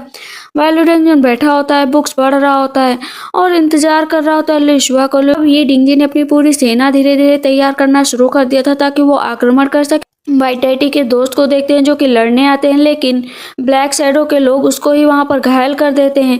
ये देखकर वाइट डैडी कहते हैं तुम्हें क्या हुआ, चलो मैं तुम्हें बचाकर ही रहूंगा। उसको गोद में उठाकर लेकर वहां से चले जाते हैं। इधर रुफेंग को पता चलता है कि प्रिंसेस प्रेग्नेंट है, लेकिन प्रिंसेस तो अटैक करने के मोड में है। तो इस पर मास्टर कहते हैं तुम प्रेग्नेंट हो ये अच्छी खबर है, लेकिन तुम्हें इस तरह बिहेव नहीं करना चाहिए। एक प्रेग्नेंट वुमेन इस तरह बिहेव करेगी तो कैसे चलेगा। कहती सबक सिखाना जरूरी है ना, और वहां से चली जाती है। बायलू डंगजिन जिथार पर जिथार बजाया करता है और फालतू की नाटक किया करता है। बगल में आकर लिशुआ बैठ जाती है तो उसे लगता है ना कि ये एक ड्रीम है। थोड़ी देर बाद पता चल जाता है कि ये ड्रीम नहीं सच है। कहता है तुम यहाँ पर कैसे। कहती मैं तो कहीं पर भी जा सकती हूँ, तुमसे मिलना जो था। कहता है ठीक है अब हम दोनों ही यहाँ पर टाइम स्पेंड करेंगे। दोनों साथ में जिथार बजाने लगते हैं। इधर ये डिंगी अपनी प्रैक्टिस किया करते हैं। सामने से योकिंग आती कहती स्टूपिड लड़का, मैंने सुना है कि जो तुम्हारी स्टोरी है वो इंपीरियल सिटी में पूरी तरीके से फैल चुकी है और इसमें सब में बैलू डेंगजुन का हाथ है। कहता है मैं बिल्कुल भी इंटरेस्टेड नहीं हूँ तुम्हारी बात सुनने में। कहती हाँ, बहुत ही हार्टलेस पर्सन हो ना, आखिर मेरी स्टोरी कैसे सुनोगे? लेकिन जो कुछ दिनों पहले हुआ वो बहुत इंटरेस्टिंग था। कहता है मैंने कहा ना यहाँ से चली जाओ। कहते कैसे चले जाऊँ? प्रिंस झिंगू के बारे में नहीं जानते? उनकी कॉन्सर्ट तुम्हारी प्रेमिका बन चुकी है और वो प्रेग्नेंट है। इतना सुनना था कि उसको इतना गुस्सा आता है कि वो अपनी पूरी पावर जगाता है। वहाँ पर एक धमाका हो जाता है। कहती पागल कहीं के, और वो वहाँ से चली जाती है। कहती है तुम कभी नहीं समझ सकते। डिंगजी फिर से उसको बहुत देर से मारता है, उसके मुंह से ब्लड निकलता है और वो वहीं पर बेहोश हो। अब वो उसकी केयर भी करता है, लेकिन उसके दिल में अभी भी सिर्फ प्रिंस लंगिया की वाइफ ही थी, मीन्स उसकी प्रेमिका। वो उसके अलावा किसी के बारे में भी नहीं सोचता है। इधर हम देखते हैं कि जो दूसरे प्रिंस होते हैं ना, वो कहते हैं, वो राजा को भड़काने की कोशिश करते हैं कि ये सब बैलू डेंगजिन की वजह से हुआ है। राजा उसकी बात नहीं सुनते हैं। शैडो सेक्टर के और भी लोगों को बुला लिया गया था क्योंकि टियानक्यू सिटी का खात्मा करना था। राजा चाहते थे कि सिटी ज्यादा आगे न बढ़ पाए, इसी वजह से वहां पर और भी लोगों को हायर किया गया था। इधर हम देखते हैं कि प्रिंसेस की प्रेगनेंसी का टाइम आगे बढ़ गया था। आज भी प्रिंसेस सिर्फ और सिर्फ ये डिंगजी से ही प्यार करती थी, इसीलिए वजह से आज चोरी चुके वो अपने अपने अंगरक्षक के साथ वहां से भाग जाती है। प्रिंस लंगिया को बहुत गुस्सा आता है कि उसे किसी भी तरीके से पकड़ो, कहीं से भी ढूंढ निकालो। ये डिंगजी की हर वो जगह को खोजा जाता है जहाँ पर प्रिंसेस के होने की खबर मिलती, लेकिन ये डिंगजी क्योंकि जंगल में होता है, वो मास्टर के साथ होता है, तो प्रिंसेस वहां पर पहुंच जाती। उसे देखकर वो उसको गले से लगा लेता और बहुत खुश हो जाता। कहीं ना कहीं उसकी जिंदगी में एक खुशी वाला टाइम आ गया था। इधर बार बार प्रिंस राजा को भड़काते कि आप जाइए और टियानक्यू सिटी पर हमला कीजिए। टियानक्यू सिटी पर हमला करने के लिए राजा तो पहले ही मान गए थे, लेकिन भेजे इसको वहां पर, इसके लिए उन्होंने किसी और को नहीं, रूफेंग को चुना था। मास्टर रूफेंग कहते हैं तो मेरे लिए असमंजस वाली समस्या हो गई, लेकिन अब जाना तो था ही उसे वहां पर लड़ने के लिए। कहते हैं कि प्रिंसेस ने अपना पूरा रूप बदल लिया था और ये डिंगजी के साथ अच्छे से रहने लगी थी। उसकी जो आगे की ट्रेनिंग थी वो भी पूरी होने वाली थी। बैलू डेंगजुन के एक ग्रैंडफादर जो है युद्ध के लिए आगे जाने वाले थे और कहते हैं कि मुझे ही लड़ाई लड़नी पड़ेगी, लेकिन उससे पहले क्या मुझे राजा से एक बार बात कर लेनी चाहिए, क्या पता सब कुछ सही हो जाए। और रूफेंग और बैलू डेंगजुन भी आपस में बात करते हैं कि हम दोनों का जो सफर था वो अलग अलग था, हम दोनों ने बहुत सारी लड़ाइयाँ भी लड़ी, लेकिन आज अलग तरीके की लड़ाई है। अगर तुम्हारे ग्रैंडफादर राजा को समझाने में सही रहे तब तो ठीक, लेकिन अगर नहीं रहे तो दिक्कत होगी। देखते हैं मास्टर ली का भी अपना पुराना रूप वापस आ गया था, वो फिर से बुढ़े हो गए थे। वहां पर मार्शल ली का ये रूप देखकर बैली डेंगजुन बहुत खुश था कि चलिए अब अपना पुराने वाले काम शुरू करिए। ये डिंगजी जो है बदला लेना चाहता था शैडो सेक्टर के लीडर से, वजह से वो अपनी टीम तैयार कर रहा था। ग्रैंडफादर बैली डेंगजुन को समझाते हैं कि आगे का रास्ता कठिन होने वाला। कहता है ग्रैंडफादर मैं पूरी तैयारी में हूँ, लेकिन इधर ये डिंगजी धीरे धीरे एक एक का खात्मा करते हुए आगे बढ़ रहा था और साथ देने के लिए कई सारे दोस्त आ जाते हैं। राजा कहते तुम लोग ये भी काम नहीं कर पाते हो, तुम लोगों को पनिशमेंट दी जाएगी। कौन मार रहा है, कौन आ रहा है, कौन जा रहा है, ये भी तुम लोगों को पता नहीं चल रहा है। ग्रैंडफादर राजा से बात करने के लिए जाते हैं तो ओके जो बचपन की दोस्ती थी आज फिर सामने आ गई थी। कहीं न कहीं राजा उन सब चीजों से हटकर युद्ध के लिए मना कर देते हैं। बैलू डेंगजुन और बाकी सब लोग बहुत खुश होते हैं, लेकिन यूनॉचली बिल्कुल खुश नहीं होते और प्रिंस भी खुश नहीं होते कि हम लोगों के पास एक रास्ता था वो भी हाथ से चला गया। अब क्या किया जाए? बैलू डेंगजुन अब मास्टर के पास जाता है और पता करने के लिए कि आखिर इन सब चीजों के पीछे कौन है। इनोचली और प्रिंस का नाम कहीं भी सामने नहीं आ रहा था, लेकिन मास्टर ली से इनोचियो की लड़ाई होने लगती है।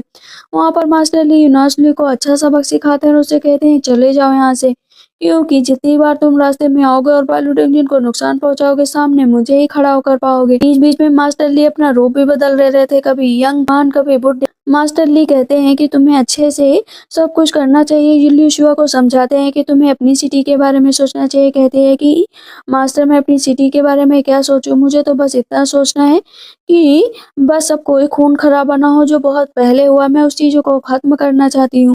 इधर ये डिंगजी और प्रिंसेस के टाइम बहुत अच्छे से कट रहा था, दोनों ने जो सपना देखा था वो पूरा हो रहा था। लेकिन टियानक्यू सिटी और प्रिंस लंगिया की वजह से युद्ध भी तेजी से बढ़ रहा था, क्योंकि प्रिंसेस का इस तरह जाना किसी को भी बर्दाश्त नहीं था और इस पूरी लड़ाई को कोई और नहीं बल्कि मास्टर रूफेंग लड़ रहे होते। प्रिंस लंगिया भी प्रिंसेस का इंतजार करते करते थक जाते हैं, क्योंकि उनकी तो कोई गलती नहीं थी।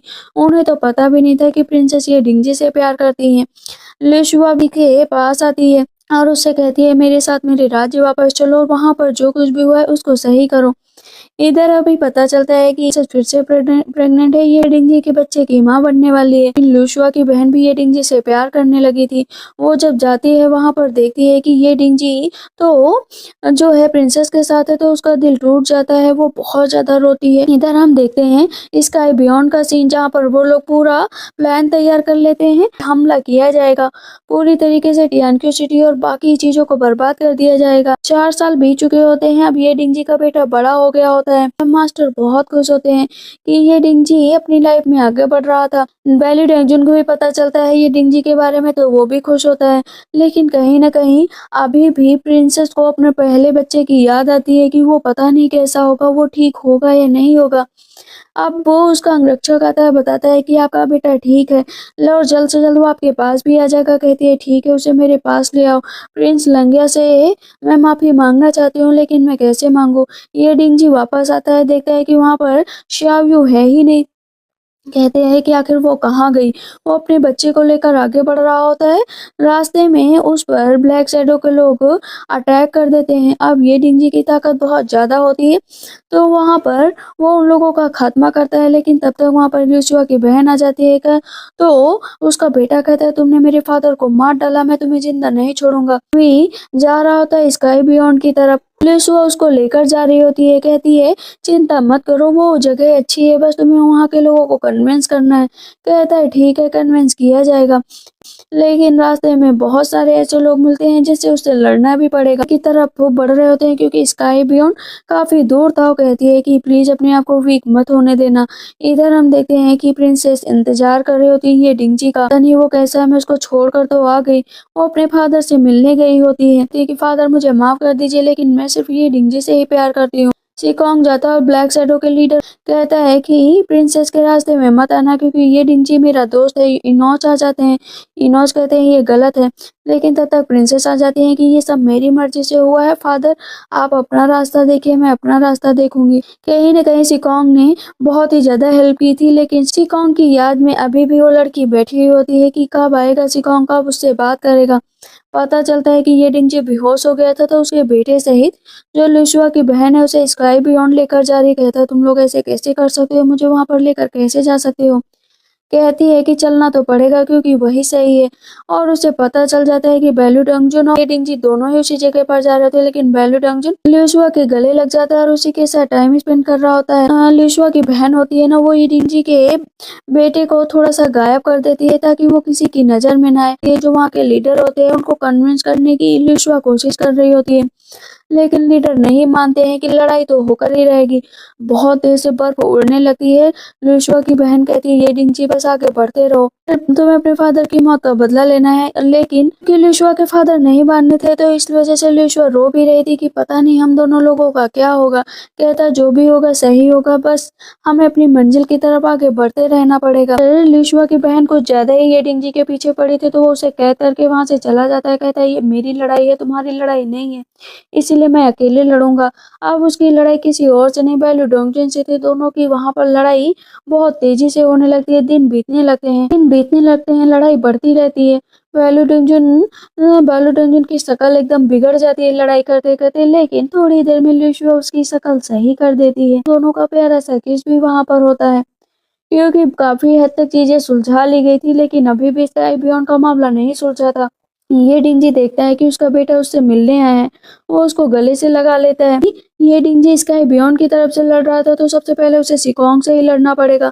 सिकोंग उसका दोस्त है, इस वजह से उन दोनों की वहां पर लड़ाई तो होती है, लेकिन ये डिंजी चाहकर भी उसे हार्म नहीं कर सकता था।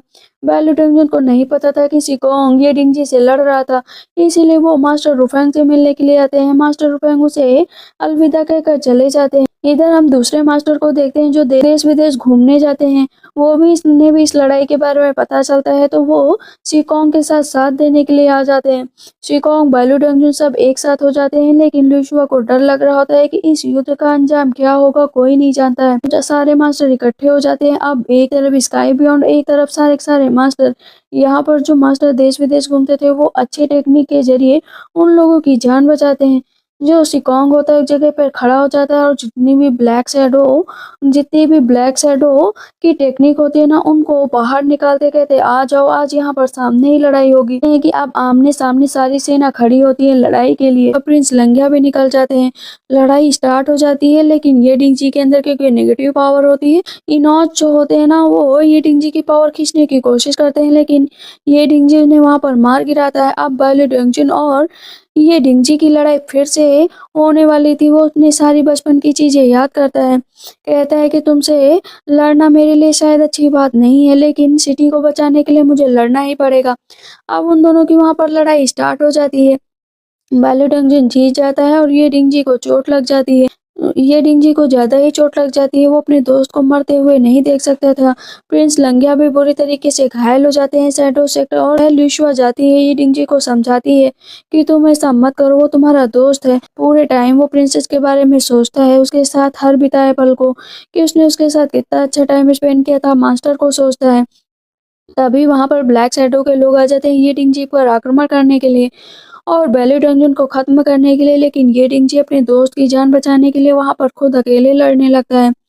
बेली डंजन कहता है मुझे जाने दो मुझे लड़ना होगा लेकिन ये डिंगजी को बहुत ज्यादा चोट लग जाती है। शायद वो उसका अंतिम टाइम आ चुका था। प्रिंसेस के पास जाता है कहता है प्रिंसेस अपना ध्यान रखना मेरे बच्चों का भी ध्यान रखना।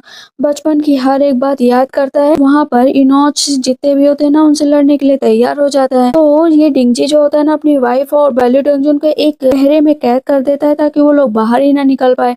वहां पर ये डिंगजी की डेथ हो जाती है। बेली डंजन कहता है तुमने ये क्यों किया तुम्हें ये नहीं करना था। सब लोग बहुत रोते हैं। मास्टर को भी बहुत दुख होता है कि एक एरा का अंत हो चुका है। प्रिंसेस ये डिंगजी को याद कर करके रो रही होती है। बेली डंजन वहां पर लिक्विड छिड़कता है कहता है कि जो कुछ भी है हम लोग उसकी भरपाई नहीं कर सकते हैं। यो हाइनेस आपको वापस चलना पड़ेगा।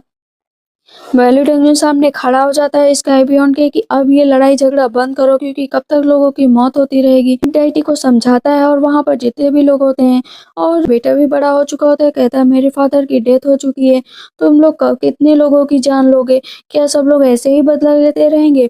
बेली डंजन कहता है नहीं आज के बाद कोई भी लड़ाई नहीं होगी। और अभी हम सिकोंग को देखते हैं जो पहुंच जाता है उस लड़की के पास कहता है मुझे तुमसे सच्चा वाला प्यार हो गया है।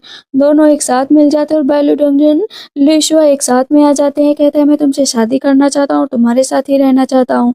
और इसी के साथ इस ड्रामा का एंड हो जाता है। आप लोगों को ये कैसा लगा मुझे कमेंट सेक्शन में जरूर बताइएगा। तब तक के लिए बाय बाय टेक केयर।